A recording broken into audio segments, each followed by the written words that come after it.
Guys, a third video today. Actually, a third video. I was using the Chrono Magnum, and I noticed something with this heavy yield, that there was a lot of flex between this and this. Now, of course, as you know, this is two pieces. Basically, this is white, this is black, your slide's another piece. I thought maybe the play was in the slide, but it's not. The slide is perfectly dialed in. It's in the grip. The grip only has the screws and about 2 or 3 anchor points on the top. 2 circular anchor points. And of course, as you know, over time, you're throwing a high yield on here, it's going to break loose. Unless you do a procedure. That's right. So what procedure did I do? Well, I crazy glued the black part of it to the white part of it. And today we're going to do this on a rival Deadpool blaster, because I'm making a couple of 18 kilogram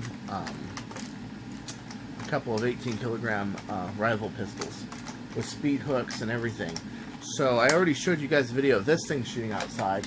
It's pretty amazing, but it's got that high yield, and right now I don't have a speed hook for it, and definitely you can feel it. You can feel how that just needs this to have more anchor to it.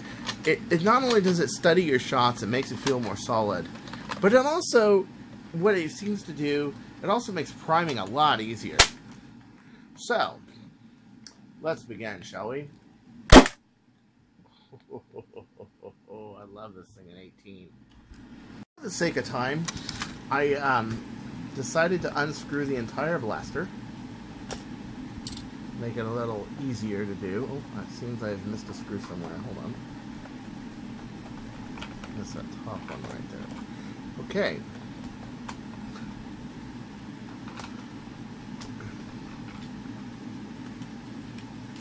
Now, of course, on Fire Strikes, you can do the same thing.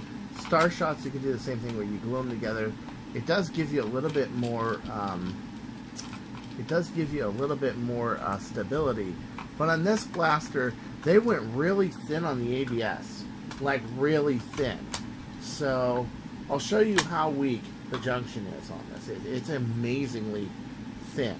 Okay, so here it is. Here's the junction right here. On this, you have a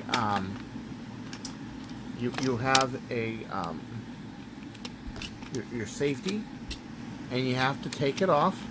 Keep all the screws handy when you do this. You have to take it off on this side. The other side, you don't have to take anything off. Actually, no, you have to take off the thingamajig, but I don't have it. You have to take off the little safety thing. Okay, so this is held in with one screw. That's right. So basically, it's got this point, this point, this point is all that's really holding this in. And when you're talking about something that's really high yield, like once you get about a 14, 18, watch this. I'm going to take off this screw. Watch what happens. Look at that. Oh, it's just such a thin junction, you know? So here's what you do.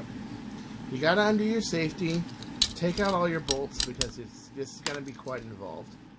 And what you do is you see this line right here. This one line. You can see it. Yeah. You essentially want to dab that whole thing, this whole line right here with glue. So, let's get some Harbor Freight Super Glue.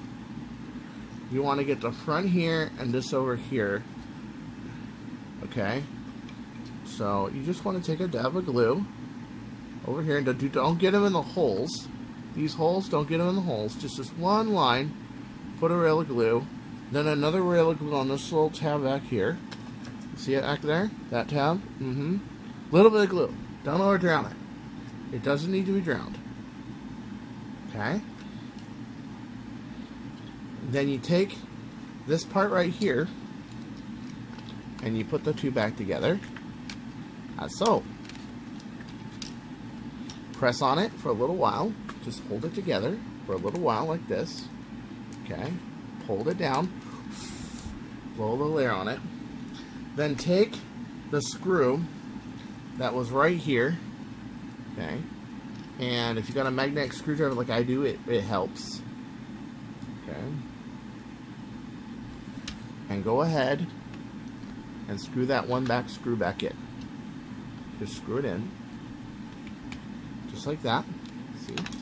Now, take the safety in the front, right there, and then back here, put this back together right here.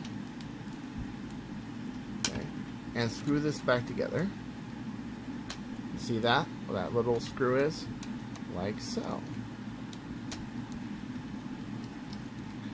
There you go. Just like that.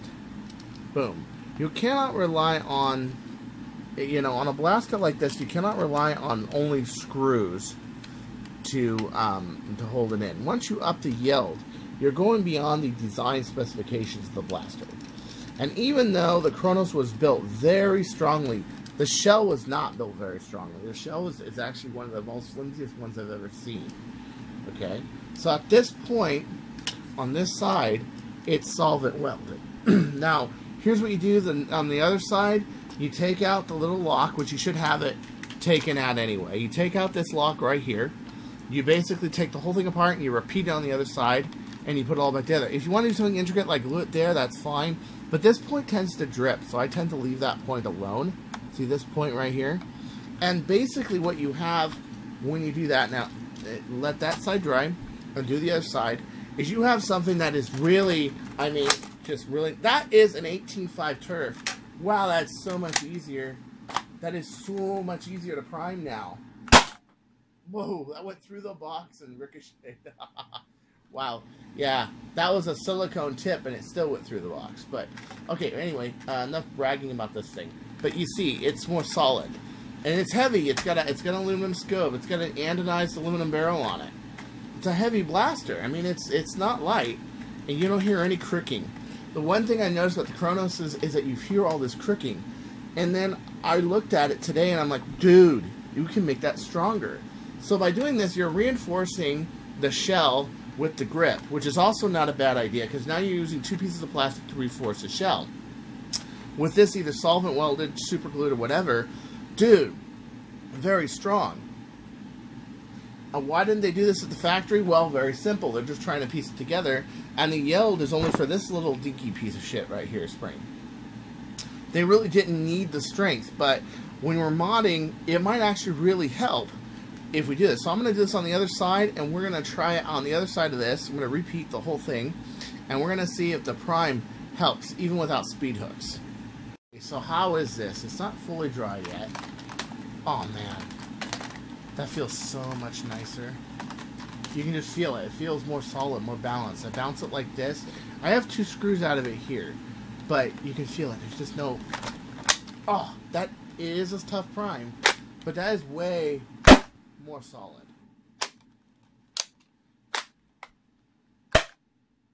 That is way nicer. Like, I can almost do it...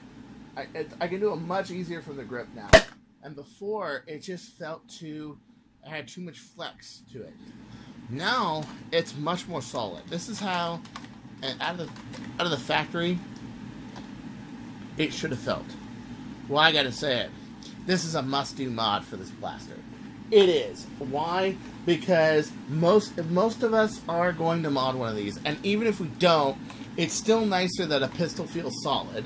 That when you're aiming it, it doesn't feel janky or moving around. There's nothing worse that I hate than like a 45 automatic that has like a barrel that's bouncing around, or a Beretta 9mm that has that slide that's moving. Now on this one, the slide doesn't move that much. I like that.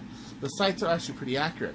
But I've seen a lot of like real handguns where the jankiness just, I don't know, feels more clumsy of a gun. But I can say that with blasters too.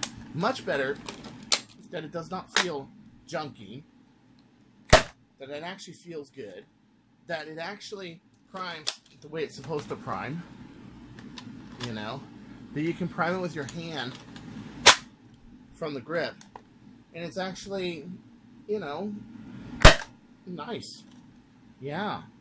Alright, well, this is your Kronos Hack for the day. Actually, we'll call this Kronos Hack for the week. Kronos Hack for the week. This is Chris Cartea. Don't you go changing, or this goes in your face.